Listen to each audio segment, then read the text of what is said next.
우리가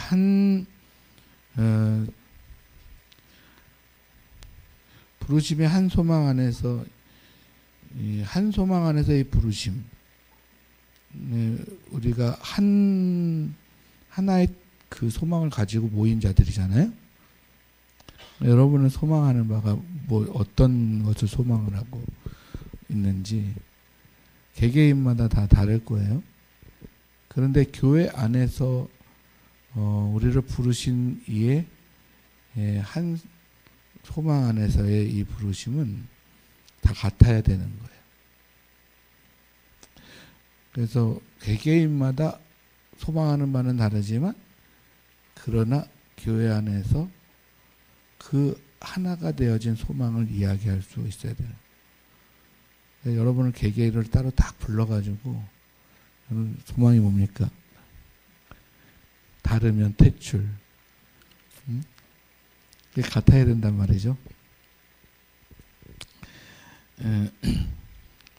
먼저 결론을 내리자면 우리는 하나님 나라를 소망하고 있는 사람들입니다.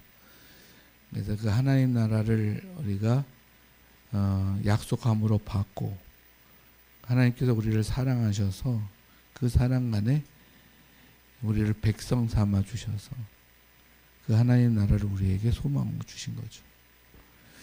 그 소망을 가지고 우리가 살아가는 거예요. 그런데 이제 그 소망하는 것은 각자가 다 하나님께로 개개인이 받은 소망함이란 말이에요. 교회는 집단적 신앙을 얘기하지 않습니다. 집단적 신앙을 얘기하면 대체적으로 이단들이 집단적 신앙을 얘기하죠. 그래가지고 다 획일화되어져 있어요. 다 이리로 오너라. 그러면 다 이리로 가요. 교회는요, 나를 따르라. 그러면 따라오는 사람이 100명이 맨 처음에 시작됐는데 딱 들어보면 한 20명 따라오구나. 나를 따라오너라. 500명을 딱 올려 예수님 부활하시는 그 현장에 딱 데리고 올라갔다면 500명을 나를 따르라. 딱 내려왔는데 120명. 왜 그런 현상이 일어나요? 교회는 왜 그런 현상이 일어날까요? 우리가 믿는 하나님은 먼저 특징이 뭐죠? 여호와죠. 여호와. 스스로 존재하는 자. 그냥 두 글자로 하면 생명. 생명의 하나님이신 거죠. 이 생명의 하나님을 우리가 참 설명하기 어렵습니다. 그것을 이념화하고 그것을 지식으로 가르쳐서 그 하나님을 설명하기는 어렵습니다. 그래서 기독교의 신앙은 만나고 체험하는 신앙이에요. 그래서 누가 만나면 우리 안신자 성도가 지금 제일 최고 세신자잖아요. 예. 근데 어저께 밤에 나 하나님 만났어요. 이런 하나님이에요. 이렇게 얘기하면 아무도 그것에 대해서 무엇이라 얘기할 수가 없어요. 내가 만난 개개인이 만난 체험적 하나님이 바로 그 하나님. 그럼 어디서 확인하느냐? 말씀에서 확인하는 거예요. 생명의 하나님이냐 그분이. 나를 사랑하시는 하나님이냐. 나의 구원의 하나님, 약속의 하나님이냐. 성경의 근거에서 찾아보는데 그래도 그것을 가장 그 하나님 확인할 수 있는 것은 체험에서 만나는. 내가 개인적으로 체험해서 만나는. 이걸 갖다가 그냥 일반화시키고 어떤 관념화시키고 추상화시켜가지고 하나의 어떤 관념을 딱 만들어가지고 이 하나님이야. 이 하나님만 믿어. 이렇게 기독교 아닙니다. 기독교는 개개인이 한 사람 한 사람이 개인으로 하나님을 만난 그 하나님으로 증명되어 줄 수 있는 거예요. 그래서 그 하나님을 만났는데 그 하나님을 만난 사람들 개개인이 그 하나님의 그 사람은 또 특징이 뭐냐면 다른 사람 말을 듣지 않아요. 목사가 이야기해도 듣지 않아요. 네? 우리 교단의 총회장님이 오셔가지고 해도 듣지 않아요. 또 누가 있을까요? 우리 한국 기독교 연합회 회장이 와가지고 총연합회 회장이 와가지고 얘기해도 그 사람은 듣지 않아요. 왜 그래요? 이 사람은 한 사람 한 사람 개인이 하나님의 명령을 받고 그 명령에 따라 경험한 하나님을 살아가는 사람이기 때문에 하나님의 명령만 받아요.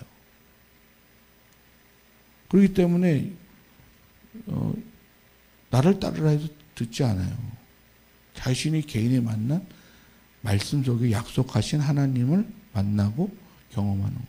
그 하나님이 그것으로 증명하는 세계가 기독교의 신앙이에요. 근데 특징이 뭐냐면 그런 사람들이 모였는데 이렇게 모인 거예요. 개개인이 만난 하나님이 개개인 그 하나님의 명령만 따르는 자들이 그 하나님의 명령만 따르는데 이 교회 제도에 사론교회라고 하는 교회를 만들고 교회에 11시 예배라고 하는 이 신앙 공동체 모임에 와서 각기 다 다르잖아요. 다 다르잖아요.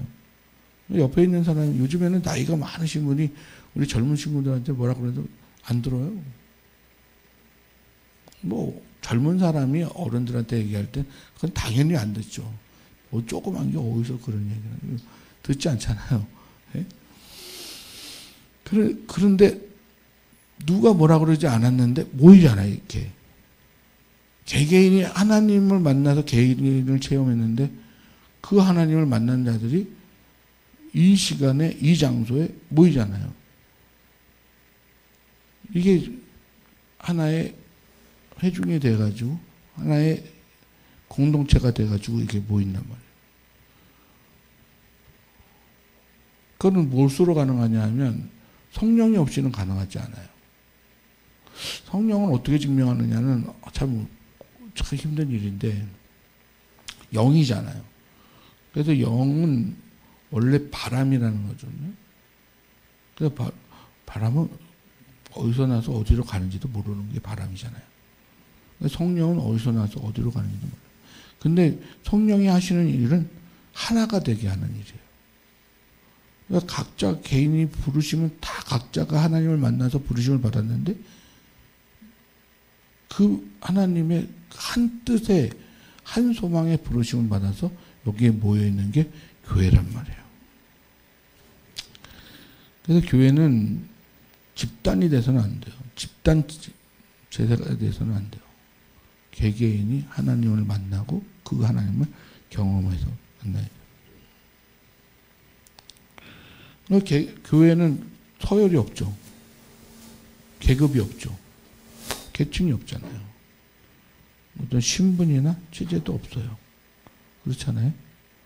빈부의 격차도 없어요. 여기에는 부자나 가난한 사람 따로 있지 않아요. 뭐만 있어요. 교회라고 하는 거죠. 교회라고 하는, 그렇다고 해서 교회가 질서가 없으면 안 되잖아요. 그렇지 않습니까? 장로님이 위에 계시고, 그리고 권사님이 그 아래 계시고, 그 다음에 집사님 계시고, 아니 그 집사님 사이에 안수 집사님 계시고, 집사님 다음에 권찰님들이 계시고, 그 다음에 일반 평신도가 있고, 그러잖아요. 그럼 교회도 계급이 있는 거잖아요. 아, 계급이 있네. 빨리 저기 계급을 빨리 따야 되겠네. 내 나이가 이제 50이 넘어 권사님 좀 돼야 되는데 계급을 따야 되는데 그거는 일의 영역을 얘기하는 거지. 우리 그 교단의 그 예식서에 보면 그 일의 영역 장로가 해야 될 일, 권사가 해야 될 일, 그 다음에 집사가 해야 될, 권찰이 해야 될 일. 일의 영역에 대한 부분이기 때문에 그것은 그 일의 성격에 따라 나눠진 거지. 그게 어떤 계급이 아니란 말이에요. 내가 더 높아 이런 게 아니에요. 교회에서는 좀 더 성숙하게 말하자면 내 정도에 따라서 내가 어느 정도의 일을 해야 되느냐. 그거에 따라서 누가 더 중요한 일을 하고 누가 덜 중요한 일을 하고 그런 거 있잖아요. 어떤 이 시대와 어떤 시기와 어떤 장소에 따라서 그 일이 더 중요하고 중요하지 않은 일이 주어질 때가 있어요. 예. 지금은 영웅의 시대가 아니죠. 영웅의 시대는 이제 전쟁이 있을 때 영웅의 시대지, 지금 영웅의 시대가 아니란 말이에요. 그러면 지금은 영웅이 아니라서 뭐 훌륭하지 않느냐? 훌륭하죠. 그런데 그런 것처럼 뭐 시대를 좌지우지할 수 있는 어떤 그 중요성의 덜함과 더함이 없을 뿐이죠. 근데 분명히 덜하고 더함은 있단 말이에요. 중요성이. 그리고 더 나아가서 우리 신앙인들은 더하고 덜함의 책임이 어떤 사람이 더하고 어떤 덜함이 있느냐에 대한 책임이 있을 뿐이지 계급이 있는 것은 아니에요. 제가 오늘 2층에서 딱 내려오는데 2층에 우리 사랑스러운 은찬이가 앉아 있고 저하고 친구거든요. 저하고 맨날 끝나고 맨날 놀아요. 심심해요. 맨날 둘이서 노는데 딱 앉아 있는데 발을 갖다가 신발을 신고 앞에 있는 의자에다가 탁 이렇게 놓고 걸터 앉아 있는 거야. 그래서 내가 그래서 머리를 이렇게 쓰다듬으면서 행동에는 뭐가 따르지? 교육을 잘 받았어요. 너의 행동에 뭐가 따르냐? 책임이 따르죠. 훌륭한데? 제가 교육 잘했는데 그러면 걸레를 갖다가 가지고 와서 닦도록 하여라. 교회는요 책임의 덜함과 더함에 대한 그 위치가 있을 뿐이에요. 그래서 그것을 뭐로 나눴어요? 많은 은사들로 나눴단 말이에요. 이제 오늘 본문에 11절 제가 12절을 안 읽었는데 거기에 보면 여러 그 은사들이 나와요. 그 직분들이 나오거든요. 거기 목사도 나오고 복음 전하는 자도 나오고 사도도 나오고 선지자도 나오고 교사도 나오고 그런데 이것을 주어짐은 서로가 서로에게 온전케 하기 위함에 그 직분을 주는 거예요. 그래서 제가 요즘 들어서 우리 성도님들한테 계속 강조하는 게 뭐냐면 개인적 신앙이 우리의 개인의 구원의 완성입니다만은 그러나 그 개인적 신앙의 완성을 왜 주었는지에 대한 고민을 한번 해보자는 거예요. 모든 성도가 한 성령에 의해서 또 한 주에 의해서 또 하나의 주님으로 믿음으로 말미암아서 하나가 되었단 말이에요. 근데 그것을 주시니까 하나님이시기 때문에 그 하나님이 개개인으로 여러분을 만나 주실 때 하나님을 경험하게끔 만들어요. 그리고 그 하나님을 경험한 사람들이 이렇게 한 장소와 한 시간 안에 와서 예배를 할 수 있는 공동체를 이렇게 만든다라고 하는 거예요. 근데 이것을 왜 그렇게 개별화시켜 놓고 그렇게 모으셨느냐라고 하는 것에 대해서 우리가 성경에는 분명하게 얘기하죠. 선생은 누구만 선생입니다? 우리 주 예수 그리스도만 우리의 선생이시다. 그리고 우리의 지도자시다. 사람 모두가 다 같다. 누구한테 배우는 거 아니다. 그렇기 때문에 내가 하나님을 만나서 경험하며 살아가는 이 개인의 신앙이 하나님을 만나면 만날수록 내가 깊어지죠. 하나님과의 사랑이 깊어져요. 여러분은 하나님 앞에 부르심을 받았는데 그 부르심의 그 근거가 뭐예요? 사랑이거든요. 하나님이 여러분을 사랑하셔서 여러분을 부르셔서 하나님의 백성으로 삼으셨다는 거잖아요. 그럼 그것으로 여러분이 모든 구원의 완성이 되어져요. 하나님은 사랑해서 백성으로 삼아주셨는데 그러면 그 다음부터는 무엇을 위해서 살아가야 되느냐. 그리고 나서 하나님께서 이런 공동체에 대한 이야기를 하시거든요. 성도들이 성도를 온전케 하기 위해 그리스도의 몸을 세우려 하심이라. 그러면서 공동체를 만들어 보셨어요. 그럼 나 개인의 신앙은 무엇을 위한 것이냐? 그럼 제가 목사가 된 이유는 뭐예요? 목사가 됐으니까 더 이상 저는 올라갈 데가 없더라고요. 승진할 게 없더라고요. 그러니까 그럼 뭐지? 그러면 이 승진할 게 없어요. 제일 위니까 하나님 나라의 자리에 제 1차 갈 사람이다. 보장되어진 그런 직업 아니겠습니까? 맞습니까? 그거와는 상관이 없어요. 그럼 목사가 된 이유는 뭡니까? 하나님께서 일찍이 부르셔서 그렇게 교육을 시켜가지고 그렇게 훈련을 시켜가지고 그렇게 하나님 앞에 연단을 시켜가지고 나 하나 구원하자고 저를 목사로 세우셨네. 그러면 답이 나오시죠. 여러분 벌써 답이 쫙 나왔단 말이에요. 그럼 나는 누군가? 나는 왜 집사인가? 나는 왜 권사고? 나는 왜 장로고? 나는 왜 사모고? 이러냐는 거예요. 그것은 구원과 상관이 없죠. 구원과는 상관이 없죠. 하나님 나라의 백성이 된 사람은 이제 해야 될 일, 나의 개인의 구원이 완성되어지면서 온전해지면서 견고해지면서 해야 될 일이 무엇이냐. 그것은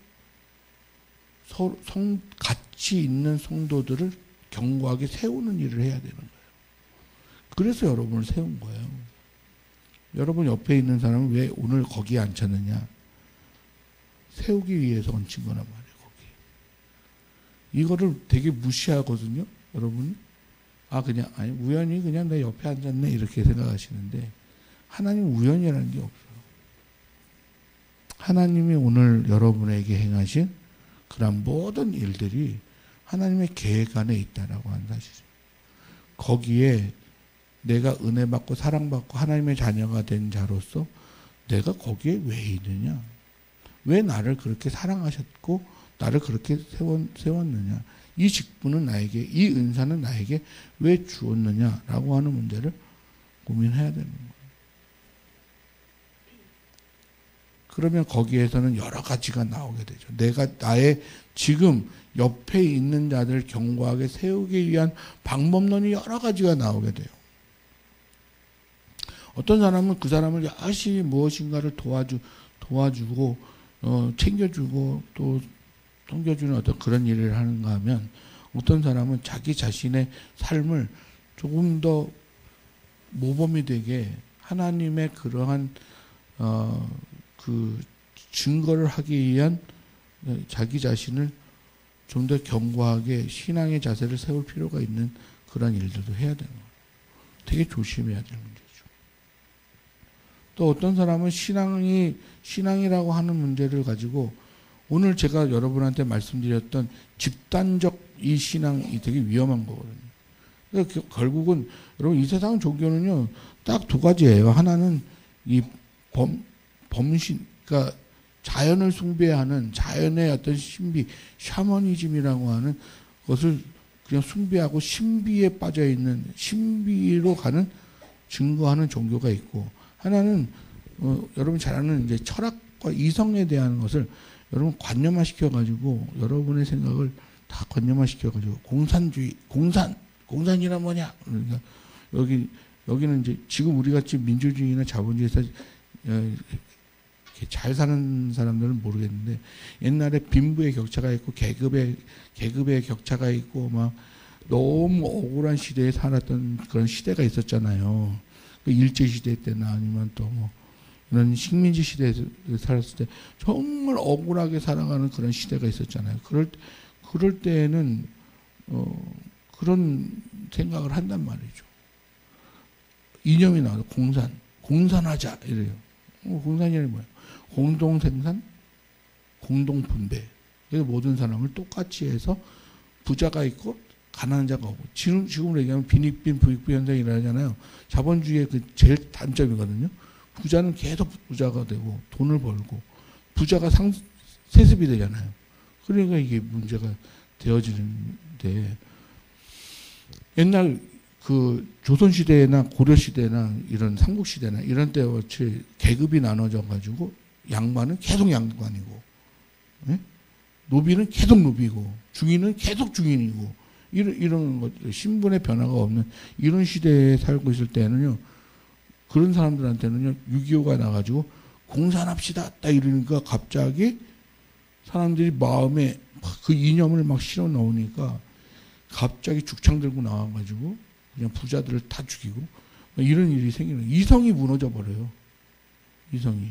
그러니까 낭만주의에서는 낭만이 무너지고. 네? 우리는 참 낭만주의가 좋았지 않습니까? 저는 성격상 낭만주의가 그러면 좀 어때? 그럴 수도 있지. 뭐 이런. 이 낭만주의에 저는 낭만주의에 많이 빠져 있는 사람인데.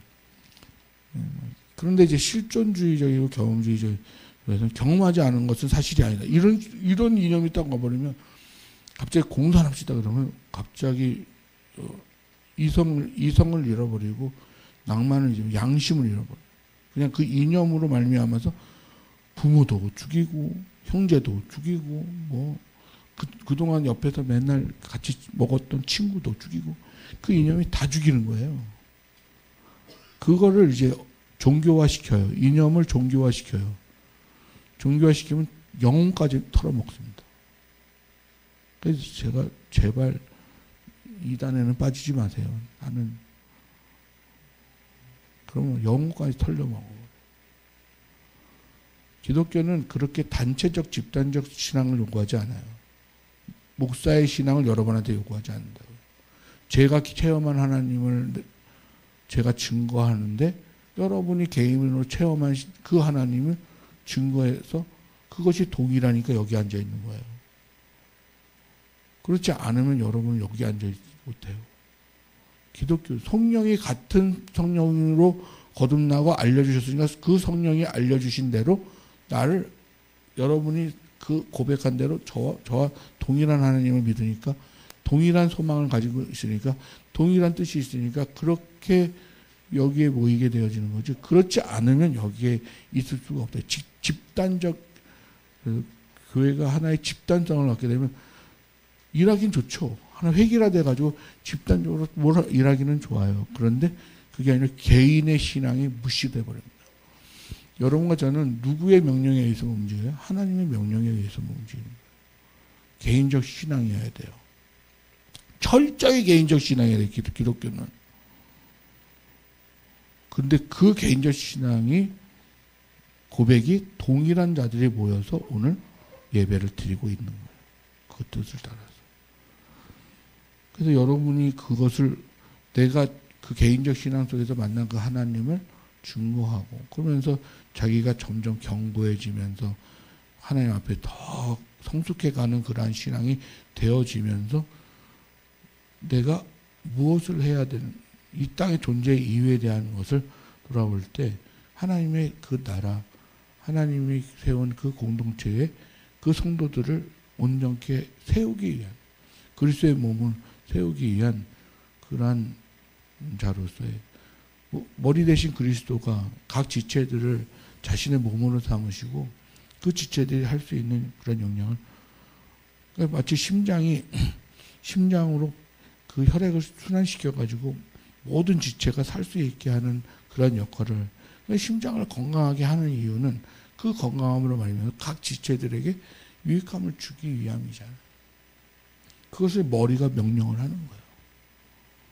그것처럼 우리가 이 땅에서 존재하는 그런 이유는 그 한 주가 되신 하나님, 그 한 성령이신 하나님, 한 그 몸이 되신 우리에게 그 한 소망을 가지고 오늘도 열심으로 신앙생활을 하는 거예요. 그러니까 신앙은 개인적으로 철저하게 하되 그러나 그 신앙의 목적, 신앙이 해야 될 그런 일은 각 여러분에 있는 그런 지체들을 도와주고 섬겨주고 세워줘서 그럼 결국은 손가락이 잘한다고 해서 손가락만 잘 되는 게 아니라 몸 전체가 잘 되는 거잖아요. 그 몸을 온전케 하기 위함으로서 쓰임을 받게 되어지는 거예요. 거기에는 내 자랑도 있을 수 없고 거기에는 내 교만도 있을 수가 없어요. 그렇다고 또 낙담도 있을 수 없어요. 그냥 한 몸인 거예요. 그래서 몸이 뭐 손가락이 아프면 몸 전체가 아파야지 손가락만 아프면 되겠어요? 그럼 몸이 아니죠. 그건 떨어져 있는 거죠. 그래서 교회라고 하는 것은 결국 하나가 되는 것, 성령으로 말미암아서 내 개인적 신앙이 같은 한 소망을 바라보는 곳에 하나가 되어 있다는 것을 깨달아 아는 곳, 그것이 곧 교회인 거예요. 공동체인 거예요. 그것이 없으면 교회가 아닙니다. 여러분 하나가 성전은 될 수 있지만 교회는 될 수가 없어요. 근데 하나님께서 구원은 어디에다 주시겠다고 해요? 교회에다 주시겠다고 해요. 교회에 세우겠다고 해요.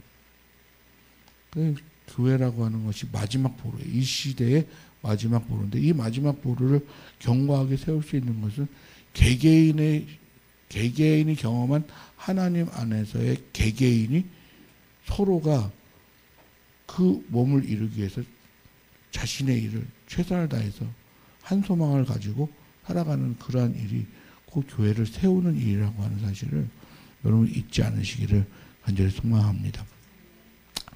오늘 4장 12절을 우리 다 같이 읽고 끝내고자 합니다. 4장 12절 다 같이 읽겠습니다. 시작. 이는 성도를 온전하게 하여 봉사의 일을 하게 하며 그리스도의 몸을 세우려 하심이라. 그것이 오늘 개개인이 만난 하나님으로 말미암아 하나님의 백성이 되어진 그러한 자들의 그러한 신앙적 태도이고 목적입니다. 기도하겠습니다. 하나님 아버지 감사를 드립니다. 하나님 우리를 부르신 이유를 우리가 분명하게 알고 그래서 그 부르신 그 한 소망 안에 모여 있어서 그것이 한 공동체가 되게 하시고 그것이 곧 하나님의 구원의 장소인 교회가 되게 하여 주옵소서. 나 하나가 구원 얻어서 무엇을 해야 하는지를 분명하게 깨달아 아는 시간이 되어지기를 원합니다. 아버지 하나님이여 그 소망을 가지고 오늘도 주님 앞에 최선을 다하여 살아가게 하여 주시고 무엇보다도 내 자신이 하나님을 알아가는 데에 성령을 통하여서 견고하게 세워나갈 수 있는 저희들 되게 하여 주옵소서. 감사드리며 모든 말씀 우리 주 예수 그리스도의 이름으로 기도합니다. 아멘.